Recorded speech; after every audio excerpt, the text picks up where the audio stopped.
నీలాంటి పిచ్చి ప్రేలాపనలు ఆపు. రెండోది చెప్తా ఉన్నా, మా జయదేవ్ గారిని 40 సంవత్సరాల ఇండస్ట్రీ ఉంటే మీరు ఇబ్బంది పెట్టి ఆయన ఈ రాష్ట్రం నుంచి రాజకీయాల నుంచి వెళ్లిపోయే విధంగా చేశారు. నరేంద్ర గారిని 40 సంవత్సరాల క్రితం ఈ ప్రాంతంలో పేదవాళ్ళు రైతులు బాగుపడాలని ఒక డైరీ పెట్టి దాన్ని కంటికి రెప్పలా కాపాడుతూ నిరంతరం అభివృద్ధి చేస్తే ఎవడో ఎక్కడో అమూల్ అంట, నువ్వు తాగే అమూల్ని తీసుకొచ్చి డైరీ లాక్కోవాలని చూస్తావా? అంటే మేమేం చేయాలి? నీకొక్కడికే తెలుసా రాజకీయం అని అడుగుతా ఉన్నా. మాకు తెలియదా రాజకీయం? మాకు తెలియదా రౌడీయిజం? అంటే మేము గాంధీగిరి చేయాలనా? అడుగుతా ఉన్నా. నీకు ఆట మాత్రమే తెలుసు, నాకు వేట తెలుసు బ్రదర్. వేటాడటం మొదలు పెడితే నువ్వు తట్టుకోలేవు. కాబట్టి అర్థం చేసుకోండి. ఏదో వింటున్నాం కదా, మీ ఇష్టం వచ్చినట్టు చేస్తాము అంటే కూర్చొని ఉండటానికి ఇక్కడ ఎవ్వరు కూడా చెవులో పువ్వులు పెట్టుకోలేరు. కాబట్టి ఎలక్షన్స్ వస్తున్నాయి, మీరు పద్ధతిగా ఉండండి. పద్ధతిగా ఉండకపోతే నేను వచ్చేటప్పుడు చూసా, 4 అంతస్తుల భవనం కట్టారు ఆయన ఒక చిన్న ప్రాంతంలో. ఇక్కడ ఎవ్వరు భవనాలు కట్టినా ఏదో ఒక డీవియేషన్లు ఉంటాయి.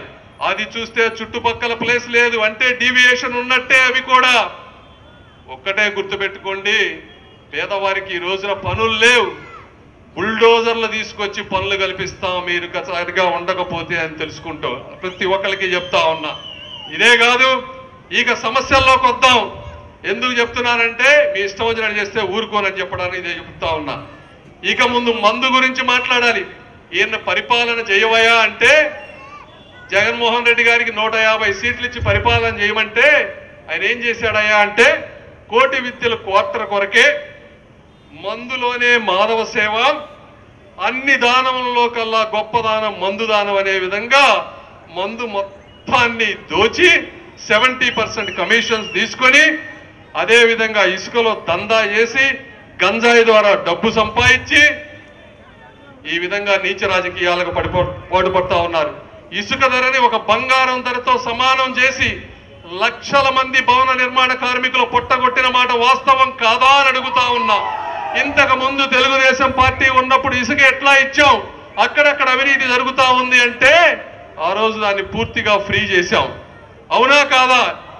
మరి ఈ రోజు ఇసుకని మొత్తం ఒక మాఫియా లాగా చేసి కార్పొరేట్ సంస్థకు తీసుకువెళ్ళి మీరు ఆ విధంగా కాజేస్తా ఉన్నారు.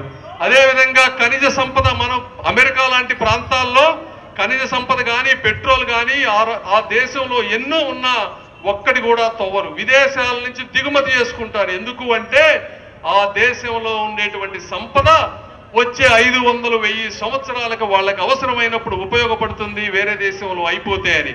మరి మన దౌర్భాగ్యం, మన రాష్ట్రంలో ఉన్న ఖనిజ సంపద మొత్తాన్ని ఇసుక నుంచి ల్యాండ్ శాండ్ అన్ని వేరే రాష్ట్రాలకి దేశాలకి ఎగుమతి చేస్తా ఉన్నారు.